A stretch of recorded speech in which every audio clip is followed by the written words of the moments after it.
This morning we are again continuing our reading of Matthew's Gospel, and we are in the 7th chapter today. And originally we were just going to read a smaller part, but today I actually want to read you the whole chapter of Matthew 7. I won't be preaching on the whole chapter, but I want you just to hear these words. And again, Matthew 5, 6, and 7, those three chapters are the words Jesus speaks to his disciples while standing on a mountain. And even as Geneva reminded us in Bible study this morning, it probably took him about 3 days to give this sermon. So if you think I preach too long, right, we won't be here for 3 days. I promise you that. So here are the words of Jesus, and I will be reading it for us and kind of letting it just sink in what Jesus says. Matthew 7, Jesus says, "Do not judge, so that you may not be judged. For with the judgment you make, you will be judged, and the measure you give will be the measure you get. Why do you see the speck in your neighbor's eye, but do not notice the log in your own eye? Or how can you say to your neighbor, 'Let me take the speck out of your eye,' while the log is in your own eye? You hypocrite! First take the log out of your own eye, and then you'll see clearly to take the speck out of your neighbor's eye." Jesus goes on, "Do not give what is holy to dogs, and do not throw your pearls before swine, or they will trample them underfoot and turn and maul you. Ask, and it'll be given you. Search, and you'll find. Knock, and the door will be open for you. For everyone who asks receives, everyone who searches finds, for everyone who knocks, the door will be open. Is there anyone among you who, if your child asks for bread, will give a stone? Or if your child asks for a fish, will give them a snake?" Well, that's not a bad idea, actually, right? "If you then, who are evil, know how to give good gifts to your children, how much more will your Father in heaven give good things to those who ask him? And everything do to others," watch out, "and everything do to others as you would have them do to you. For this is the law and the prophets. Enter through the narrow gate, for the gate is wide and the road is easy that leads to destruction, and there are many who take it. For the gate is narrow and the road is hard that leads to life, and there are few who find it. Beware of false prophets who come to you in sheep's clothing, but inwardly are ravenous wolves. You will know them by their fruits. Are grapes gathered from thorns or figs from thistles? In the same way, every good tree bears good fruit, but the bad tree bears bad fruit. A good tree cannot bear bad fruit, nor can a bad tree bear good fruit. Every tree that does not bear good fruit is cut down and thrown into the fire. Thus you'll know them by their fruits. Not everyone who says to me, 'Lord, Lord,' will enter the kingdom of heaven, but only the one who does the will of my Father in heaven. On that day they'll say to me, 'Lord, Lord, did we not prophesy in your name and cast out demons in your name and do many deeds of power in your name?' Then I'll declare to them, 'I never knew you. Go away from me, you evildoers.' Everyone then who hears these words of mine and acts on them will be like a wise person who built their house on rock. The rain fell, the floods came, and the winds blew and beat on that house, but did not fall because it had been founded on rock. And everyone who hears these words of mine and does not act on them will be like a foolish person who built their house on sand. The rain fell, and the floods came, and the winds blew and beat against that house, and it fell. And great was its fall. Now when Jesus had finished saying these things, the crowds were astounded at his teaching, for he taught them as one having authority and not as their scribes." Amen. This morning, I want to focus on a question, and it's a question, I would even call it the question, that I was asked, and perhaps you have been asked, or perhaps you have even asked this question yourself. But the question begins with the statement, if all your friends, right? If all your friends. Does anybody know how that question ends? Hey, you all grew up in the same house, right? If all your friends jumped off a cliff, would you jump too? The question.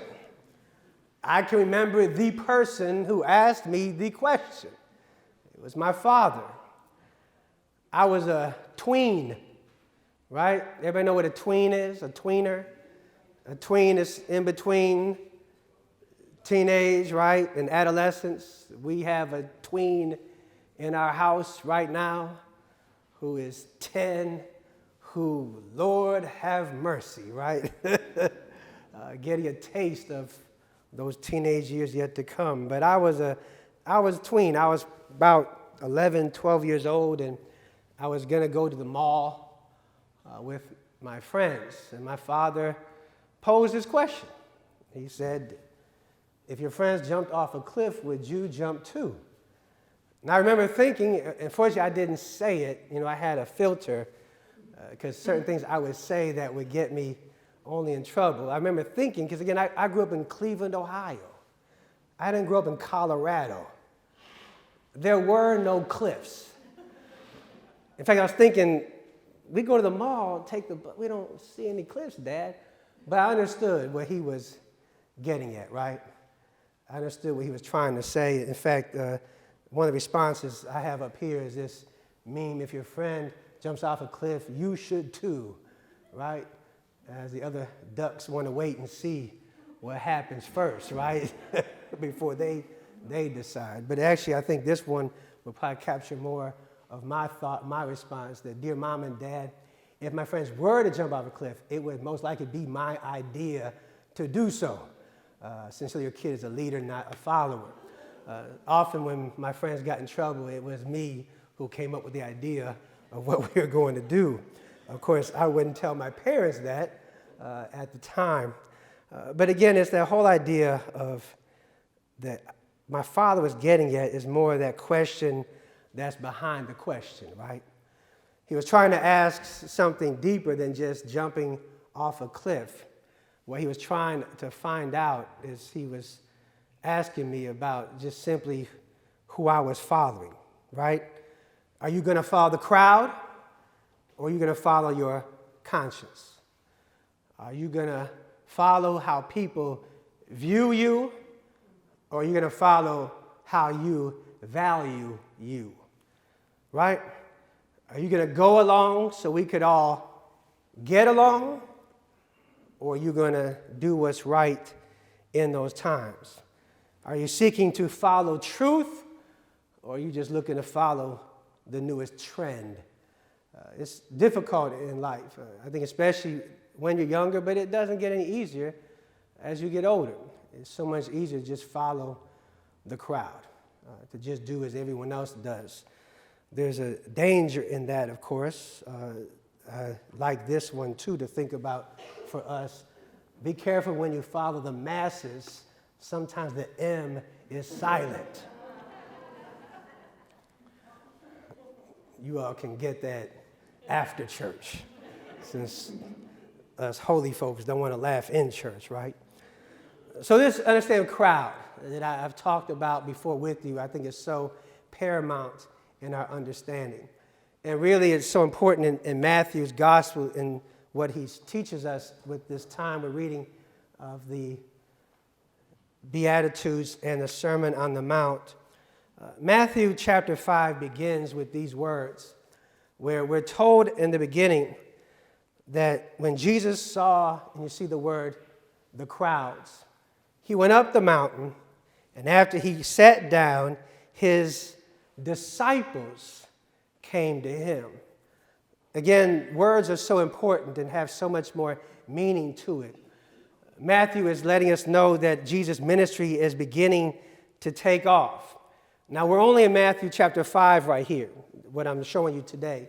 This is from Matthew chapter 5. we've been looking at this whole book together as we read it from beginning to end. In Matthew chapter 1 is when Jesus was born. In Matthew chapter 2, the wise men show up. In Matthew chapter 3, Jesus is baptized. In Matthew chapter 4, Jesus is tempted by the devil, and then he goes and calls 4 disciples. Simon, later known as Peter, his brother Andrew, and the brothers James and John. He calls 4 disciples. He begins to heal and teach, and suddenly there are crowds of people following him. And so in chapter 5 we begin, where Matthew says that Jesus saw the crowds, and after seeing the crowds, he wants to go away to a mountain retreat, and who goes with him? His disciples. So I just want you to hold these ideas in tension today. You have the crowd, and then you have disciples.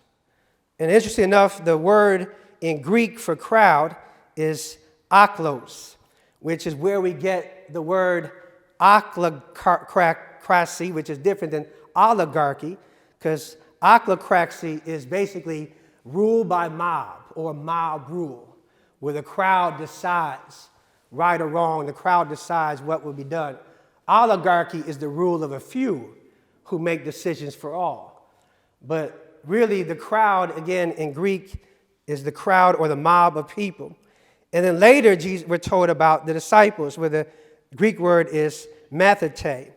And a disciple is one who engages in learning, one who is influenced by instruction, one who is a student or pupil of one who is teaching.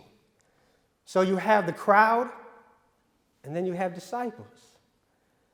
And one of the things for us, again, to understand is that Jesus came to make disciples, not to get great crowds. Jesus came that we would be his followers, not just we would pass on by. In fact, I've shared with you before this right here, the groups Jesus taught. And you can see, I hope you can see those 3 concentric circles. Can you see those? It's like a seeing eye test this morning. There's 3 circles, the bigger one, the one in the middle, and then there's one smaller. And these are the 3 groups that Jesus teaches. The crowd is the largest one. And the crowd would come and they would receive what Jesus had to give. They were looking to be healed. They were looking to be fed. They were looking to see something about what was going on with this one named Jesus. So the crowd was most of the people who just came to receive and hear and get. Then the next group were his disciples, which, by the way, there were more than 12 disciples. The 12 were the names we knew, but Jesus had a following bigger than the 12. But disciples, again, were those who were there to learn. As it says there, it says disciples responded and they followed. So you have, again, the crowd who received and heard. Disciples responded and followed. And then finally, you also have what is or was his inner circle, which was Peter, James, John, and I would suggest Mary Magdalene. All those who were closer to him. And those disciples are the ones who related to Jesus and would also go and lead. So again, the hope is that you and I, bless you, that you and I don't simply remain on the crowd. See, because the crowd, yeah, you get a little something. The crowd will get a blessing. The crowd will get a healing. The crowd will get an experience of a moment. But the disciples didn't just get a glimpse. They got the glory. The disciples got the relationship of knowing what it means to know Jesus and to follow God each and every day. So y'all with me? So Matthew, at the beginning of this Sermon on the Mount, at the beginning of these 3 chapters of Matthew 5, 6, and 7, begins where there was a crowd, and from that crowd, Jesus brings his disciples. And then guess what Jesus does? Jesus drops the bomb on them. Or in a more current vernacular, Jesus got salty.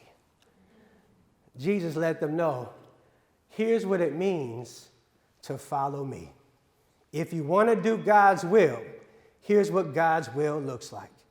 And we've been reading it in church, hopefully been reading it on your own, but I just want to highlight again some of what he tells his disciples. Something to take note of. He tells his disciples, blessed are the poor in spirit, for theirs is the kingdom of heaven. Blessed are those who mourn, for they will what? Be comforted. Jesus goes on to say to them, blessed, or you have heard it said, an eye for an eye and tooth for tooth. But I say to you, do not resist an evildoer. But if anyone strikes you in the right cheek, turn and offer them what? The other. Jesus says to his disciples that you've heard it, you shall love your enemy and you shall love your neighbor and hate your enemy. But Jesus said, but I say what? Love your enemies and pray for those who persecute you. Again, talking to his disciples, to those who are following him. He goes on then from chapter 5 to chapter 6, and he says to them about how you pray in this way. And he gives us the Lord's Prayer.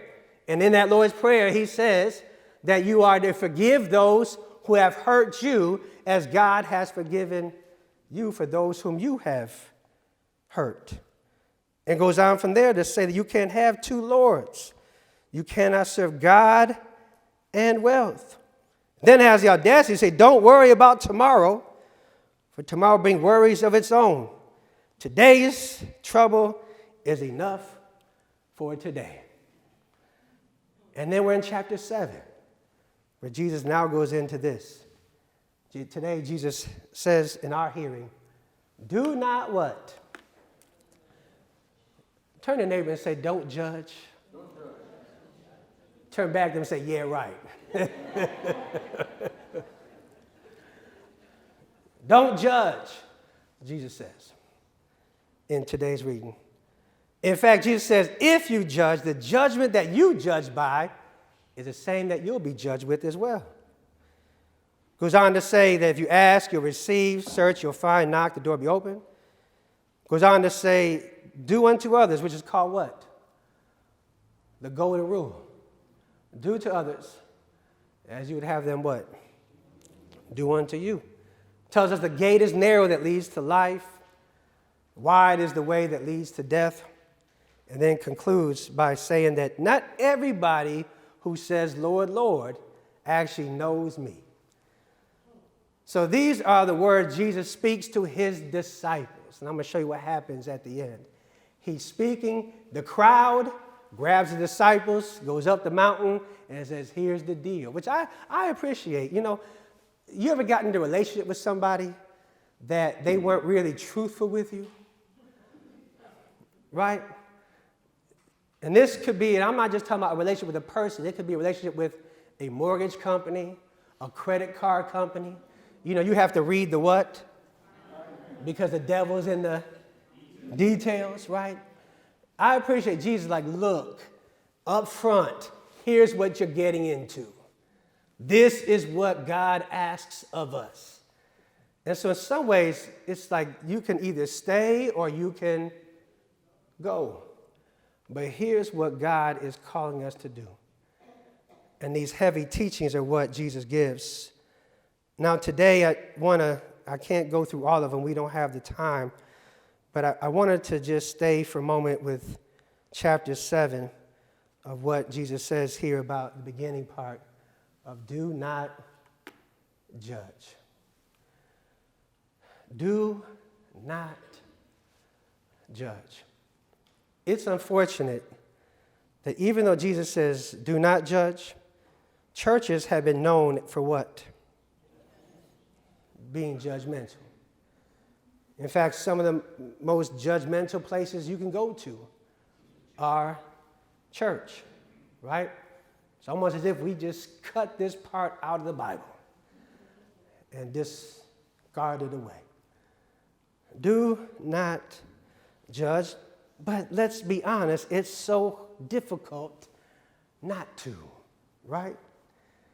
It's difficult to not get caught up in judgment. It's difficult to not have a spirit that seeks to look at everyone else's faults and find yourself sort of focused on what isn't right about a person instead of celebrating what is.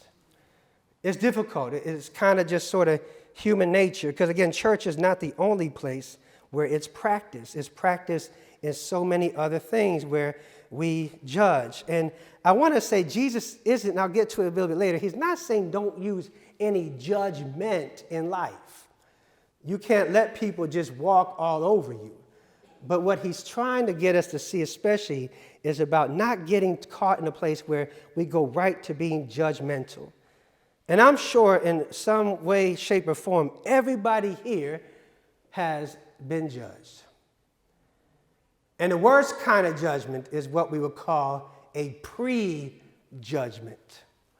Meaning somebody judged you before they what? Even knew you. In fact, a pre-judgment is what we might call a prejudice. Being prejudiced against a person simply based upon what you see. Right? Prejudice against a whole group of people, perhaps based upon your experience with one person. A prejudice, which again is why it has been so troubling and concerning for me in the debate about immigration, how our sisters and brothers south of the border have been so characterized as being criminals and rapists and those seeking to do us harm, when, first of all, the people south of the border of the United States are human beings, mothers and fathers and sisters and brothers. But what happens when we use words then that can lead to further harm against a whole people based upon our prejudices, our prejudgment of them? But I bet everyone here has been judged in some way, shape, or form. Judged because you're too young, or you're what? Too old. Prejudged, judged because you're too thin or because you're too thick. Judged because you're too tall. I had a friend who was 6'7", and everywhere he went, people would comment on his height. In fact, it was amazing. We were at the mall in Philadelphia as a seminary classmate to me, and he just said to me, he said, I'm so sick and tired of people always talking about how tall I am. And 2 seconds later, I'm not kidding, 2 seconds later, this guy walks up and goes, Jesus, how tall are you? And he was like, ah. I mean, we get prejudged. It comes out about us based upon what we might be too what? Black, too brown. We may act too white.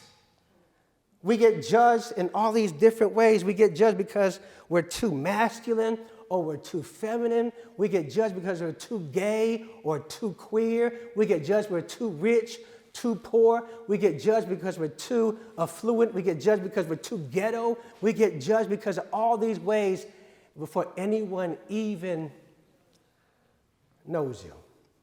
I love it when you can't get a job because you're too inexperienced. Then you can't get a job because you're too what? Too experienced. Or you can't get a credit because your credit score is too low, or you don't need it because yours is too high. It's about judge. And what Jesus is getting to is how you shouldn't judge a book by its cover, is what he's alluding to. But again, we're taught to judge. And I don't know about you and your family, but man, my family, you know, when I grew up, there was a kids' table and an adults' table. Anybody else have that? So the kids ate on a small table in the living room, the adults ate in the dining room. And I was wondering, what are they talking about in there? Why can't we sit in there, right? And I thought they were talking politics. I thought they were, saying adult language. Why can't we be in there? Why we got to be in here? Until finally I got elevated to the adult table. And then when I got to the adult table, you know what I found out they talk about? Each other.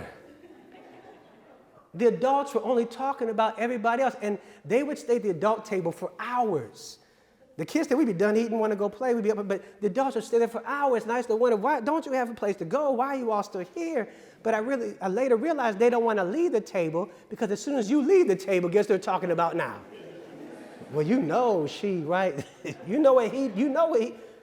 It's amazing how we learn, again, how to judge and how to gossip. And again, watch out who gossips to you and who you gossip to, because I guarantee you they're talking about you as well. Because of this judgment, it's so much easier. It's so much easier to give someone advice to live by than to live by the advice that you give. That's part of the reality here that Jesus is trying to address with us.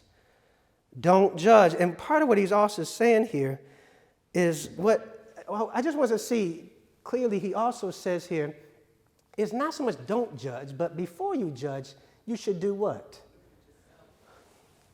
Look at yourself first. It's not that we can't ultimately, again, say to somebody, you know what, you are toxic for me. But before you talk about how toxic somebody else is, look at your own toxicity. Look at yourself as well. Jesus begins by saying how important it is to have introspection. It is so much easier, especially when we gather in church, to talk about the evil out there and the unsaved folks out there and how the folks are acting out there, and we don't want to talk about how we're acting in here.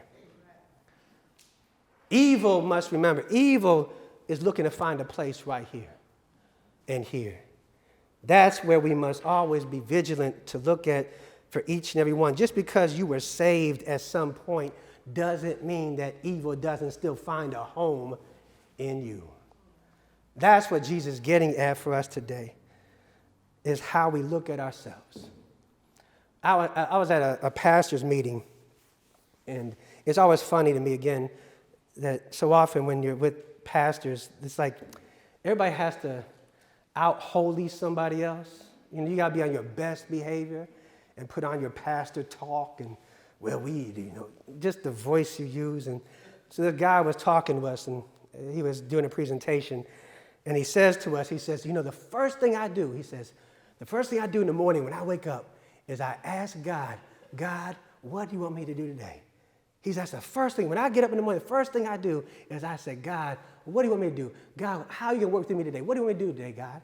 He says, that's the first thing I do in the morning. Then he said, tell me, what do you all do? What do you do the first thing in the morning? I was like, I go to the bathroom, Seriously, I don't have time, I go to the bathroom.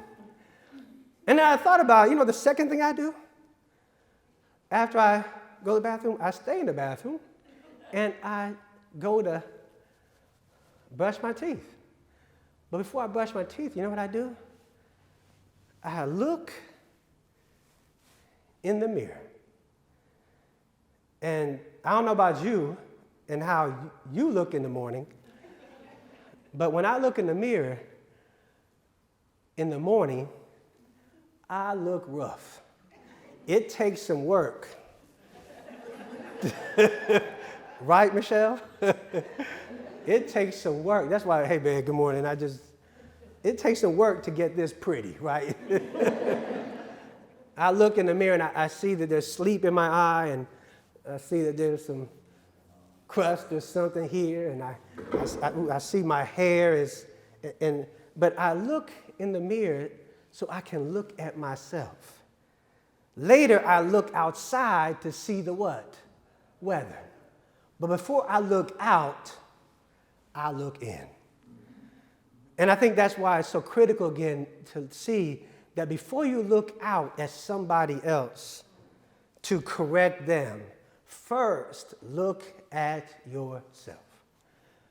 But that is so hard to do. That is difficult for us to look at ourselves at times. Because when you look at yourself, you're going to see the truth about you. And unfortunately, when I look at myself, I see my failures, I see my weaknesses, I see my doubts, I see my fears. I also see my faith and I see my hope, but it's all intermixed, it's all in there as we're complicated. And I don't know about you, but there's been a lot in my life that has hurt me and damaged me. And some happened from outside, and some was done by family to me. And there's a lot in me that has to be constant. And here's the thing, y'all. It's not like, ooh, I'm glad I fixed that. It's there every day that I have to look at. And I've been through counseling in my life and continue to look for times when I need it again. But it's painful to look at yourself, but also when you look at yourself, what you find is that God's grace is there as well. And you can't help lead someone else to healing unless you're willing to be healed yourself. And that's the hard part. But I encourage, that's what Jesus was saying to his disciples, look at you. Start with you and stay with you and look at how you can become more and better. And realize that not everybody's going to love you, and that's okay as long as you love you. And they may not love you for who you are, but I had to love me for who I am. And we had an incredible experience I want to share before I sit down today at our son's school. Zachary is, again, some who don't know our son. There's some other new folks. Our son is now 7, just turned 7 a couple weeks ago. And Zachary is adopted. We adopted him at 19 months old, and we knew, based upon his history and what had happened to him, that he was going to have some struggles, that there were going to be some difficulties in his life. But again, he is our son, and he's a part of our life. And anyone knows we had some real challenges with Zachary about a year and a half ago and had to pull him out of kindergarten and homeschool him. And we got him into behavior therapy, and we changed his diet, and we do mindfulness. We try to teach him how to breathe because he has anxiety and he overreacts. He has impulse and ADHD, and we've been working, and he's made incredible strides. And so Michelle and I didn't know what to do this year. He did homeschooling kindergarten, but we decided, let's have him do kindergarten again. And we put him over here at Canfield Early Learning Center, not too far from here, Baltimore County School. And Zach was doing great. Every day we got reports. Zach is great. In fact, we saw his teacher. He was the leader of the class. He was leading them in prayer and meditation, right? And he was just doing phenomenal. And then something changed. Right before Christmas, Zachary had an incident at school. And we thought, well, it's Christmas time. Kids are excited. They're ready for holidays. So we hoped it was over. He went back in January, and every day, Zach was hitting a child, kicking a child, using inappropriate language. Because when we went in and they were telling stuff he said, Michelle says that stuff. I don't say it. There's always a parent that look like, what are you teaching them, right? But no, he just picks it up and hearing it, and he's repeating it in places he shouldn't. So we kept saying, what's happened? We put him back in more counseling. We would talk to him, and he'd come out like, I had a great day today. And then I read the note, Zach, but in his mind, he had a great day. So this past Monday, we went up there to get him a 504 so he can get the help he needs in school. And we're meeting this team of people. And I got to say, again, they were phenomenal. There was a counselor there, a social worker, the nurse. It was a room of about, 7, 8 people. And one thing they said to us is that we've noticed that when Zach is in his current classroom, he gets very anxious. That when he goes in there, he's just really anxious. He's on edge. And they would take him out and put him in this other classroom, and he would be as cool as the other side of a pillow. But they put him back in the other class, he'd get anxious. So they were suggesting that perhaps he needs to change his class. He needs to be in the other class. Now, we loved his teacher, and he loves his classmates. And we were like, no, we don't know if that's going to really be the idea. That may not solve it. And then his teacher came in, and she sat down with us. Now, she's a first-year teacher, and she has an incredible heart and is a great teacher, but she's first year. And she said to us, and I was so moved by her statement, she said, I have to say today, and she said, because I have lost control of my class. She said there's about 5 or 6 kids that tease Zachary and are always going at him and is pulling him out. And she said, I love Zachary too much, that I believe he'll do better in the class with a more experienced teacher. Now, how often are we willing to admit what we haven't done or what we have done for the sake of somebody else's healing? But oftentimes, we're going to just defend ourselves and not be open and transparent enough to say, you know what? I messed up. You know what? I did this. Because we're so quick to judge somebody else, we're not willing to say, here's what I've done. And the amazing part, just real quick, Zach has been in the other classroom Tuesday, Wednesday, Thursday, and Friday. Now, at first, Zach came in our room Tuesday morning and said, here's the deal. If I got to go in the other classroom, I'm not going to school today. And we said, here's the deal. You're going to school, and you're going to go in the other classroom. And we talked to him about it and told him why. He'll be safer. It'll be better. So Zach went. I picked him up from school Tuesday. I said, Zach, how'd it go? He said, I don't like it. I said, you don't? He said, no, I love it. And every day since he's been in there, he has just gotten back to doing so good again. But I, again, appreciate today his teacher being able to say that I have done this. And how often we got to open ourselves up to understand that we are human, right? That we do all make mistakes, that things happen that we participate in, that the healing of the situation begins when we're willing to heal ourselves. Because the last thing I want to show you today is, again, remember in Matthew chapter 5, that this discussion started with the disciples. It was the disciples he took from the crowd and began to teach them. Well, by the end of all these teachings, you can see that when Jesus finished saying these things, the crowds were astounded. Notice who's missing now. The disciples. Now the crowds have pressed in, and no longer is it disciples, it's back to being crowds again. Which I like to think that what Matthew's writing is that those who are his disciples are like, wait a minute, maybe I don't want to follow this way. Perhaps I'll just blend in with the crowd for a moment, because what Jesus asks of us as disciples is too much. It's too great. It's too hard to love my enemies. It's too great to turn the other cheek. It's too much to forgive those who've hurt me. It's too much to not judge, but to look at myself. It can seem like it's too much. But watch out when you follow the crowd, because the crowd eventually is going to go to a cliff, right? And you have to decide, am I going to follow the crowd and where they're going? And it may seem easy in life to just follow the crowd. But let me tell you, it's worth it in life to follow Christ. See, the crowd is going to lift you up. The crowd is going to lift up things that are false and untrue. But what Christ lifts up to us is the cross.